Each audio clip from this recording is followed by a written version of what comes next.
What is the biggest I shouldn't have said that moment you've ever had right after you said it? A few months ago, my dog goosed a woman in the park. She didn't actually pinch or bite her, just a wet nose up the back of her dress. She had never done that before, so I was just as surprised as the woman. I apologized profusely, and luckily the woman was cool about it. She had a dog with her too, so it was safe to assume she knew how weird dogs can be sometimes. Anyway, we are taking a bit, and I say, well, you know dogs. They like to put their noses in weird and foul smells. As soon as the word foul left my lips, I knew I should not have said that. The woman just gave me a look like, did you really just fucking say that? I made a quick and awkward exit shortly after that. Not my proudest moment. I was fighting with my mom, and she said something about I don't pay for this house, but since she was and has been a stay-at-home mom at the time, I said I mean technically you don't either, and that was the wrong thing to say, and I knew I had it in for me. My brother and I worked at a fast food restaurant. The one type of new burger we served took 15 minutes to cook, though so often we would have to tell customers and suggest they find a table to wait if they were willing. Well, my brother was working cash and this person in a wheelchair decided to wait. My brother was like, it'll be a while for it to be done. I'll bring it to your table when it's ready. If you just want to take a seat, sir. I mean pull up a chair. I mean, shit. Thankfully the person had a good sense of humor, but holy shit, it was funny watching him put his foot in his mouth repeatedly. I saw some dumb 2007 meme that said, hey, man, thanks for not being a meth addict. I said it to my youth pastor cause I was a dumb teen. He replied, it wasn't easy getting away from it, that's for sure, but I'm glad I'm here. I went to my uncle's funeral a couple of days ago. As we were about to leave to go to it, we were wondering what family would be there. Without thinking I said I wonder if Uncle Steve will be there. That's who the funeral was for. Right away, I was like OMG, no, why did I say that? A number of years ago, my wife was complaining about being overweight. She wasn't overweight at all.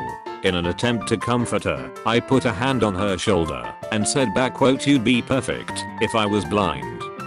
Her reaction was not what I had in mind. My wife and I were going somewhere. Wife, do I look okay? She was wearing brownish capris, a light colored camisole, and a brownish shirt over it. I tried to come up with something cute and brown. Me, like a potato. It is now the basis for all clothing related questions. 20-ish years later. Wife, do I look like a potato in this? Was in high school working fast food. It was slow on the line, so me and the girl working were talking.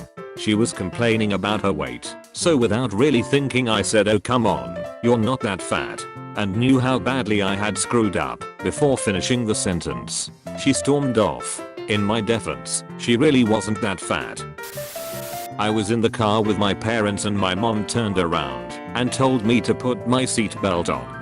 I responded by saying that I wouldn't, and I hoped I would die in a car crash or something to that extent. I don't remember the exact words I used, or why I even said it.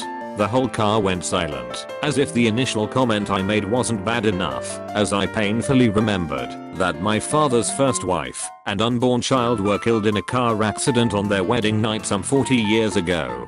I'm also her namesake. In my middle school music class we were studying the Underground Railroad. Our teacher asked us to name famous African Americans from the period. My hand goes up.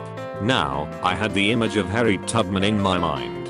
I still have no idea why I said what I was about to. Teacher calls on me. I answer, Martha Stewart. Class roars with laughter. When asked in a job interview why I didn't want to continue working with children, I blurted out that I love my own, but other people's kids are cunts. Instant terror inside at my own idiocy. Still got the job. Guess she agreed. I made someone cry by accident. A friend of mine told me her grandmother passed away recently, and how much she was struggling to cope with that. So, later that day we were discussing about a school-related project with some other friends. We were not going to finish our project before the deadline, so I jokingly said, well, what if we pretend someone's family member died, and that's why we couldn't focus that well? Right after saying that I looked at my friend who began to tear up a bit. I immediately thought, oh shit, that's right. I'm an idiot. My mum was in hospital. As it turns out, she would never leave the hospital. But at this stage she was sick, but not that sick. She had a private room with a little enclosed garden outside.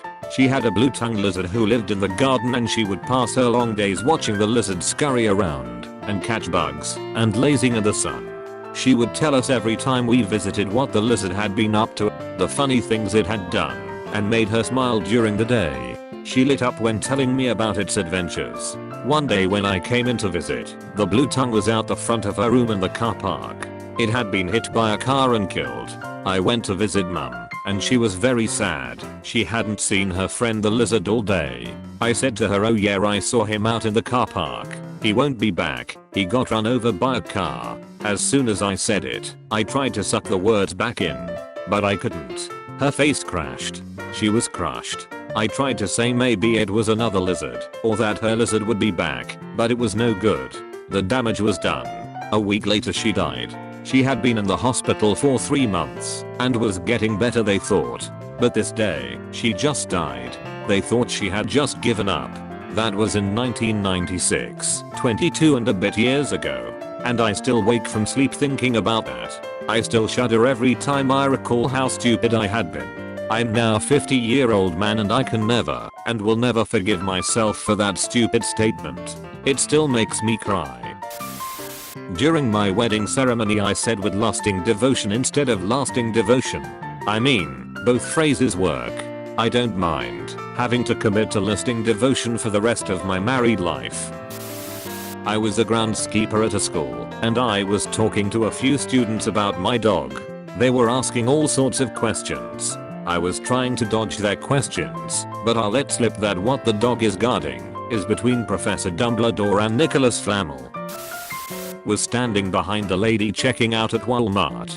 She had several 40 to 50 can packs of Bud Light that she was buying. It looked like she was stocking up for something, so I asked, having a party? She started at me for a second and said nope, just a Tuesday. One of the more cringe-worthy episodes I've had with random people. Edit. Several people have brought up that she might have been messing with me. While I wish that were the case, it wasn't. There was more to the interaction, where I put my foot even deeper in my mouth, that told me that firmly wasn't the case. For another, I live in a fairly rural area where there's a decent amount of alcoholism. My boss gave me some really menial shit work to do when he knew I was too busy for it. He was being a lazy ass and didn't want to do it. I literally grabbed one of his hands and looked hard at it. He took his hand back and asked what I was doing. And I looked him dead in the face and said, "Your hands look fine." 3 other coworkers were there around and tried their hardest to not burst out laughing. Pretty much as I was saying it, I regretted it. Business school interview over Skype. They were very interested in a global conference I was helping organize and suddenly asked, "What would you do in the event of a terrorist attack?" Blanked out. First thing out of my mouth was, "Well, the event's going to be a bomb." I didn't get in. I was doing work at the family farm when our mom's insurance rep was visiting.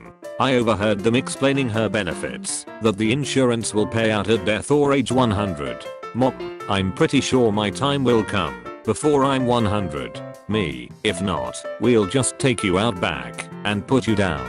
The insurance guy looked like a deer in headlights. My 80-year-old mom got up and chased me down laughing to give me a fake spanking. Eater, my mom just called. We revisited that moment and laughed again. Haha. We had a friend of the family, my grandma's lifelong friend, who was labeled the crazy cat lady. She had several dozen cats. Most were feral and lived outside, but occasionally she'd nurse and tame sick kittens when they came around, and they'd become inside cats. Most had feline AIDS and left snotty marks on the walls from the constantly sick cats sneezing on them. The whole house reeked of ammonia from the dozen litter boxes she placed in her open garage and basement. Anyway, she was a kind lady, and after her husband passed it became my dad's personal responsibility to make sure all her heavy lifting was taken care of. So after all these years of sick cats and ignoring warnings from friends, naturally she gets bit and it gets infected. It was horrific. It just kept getting worse and worse to the point her foot had to be amputated. Cut to the point. One day my dad volunteers me to help him clean the litter and power wash her garage. I'm a dickhead teen at the time, so naturally I complain about how the smell makes me sick, and I hate cats, so why do I have to be the one to blah blah? I'm an entitled prick. So he informs me we need to help now more than ever because the infection caused a chain reaction of health problems and she might not last much longer despite her sunny disposition to everything going on. To which I respond, so you could say she has a foot in the grave. I've never seen my dad look so disappointed.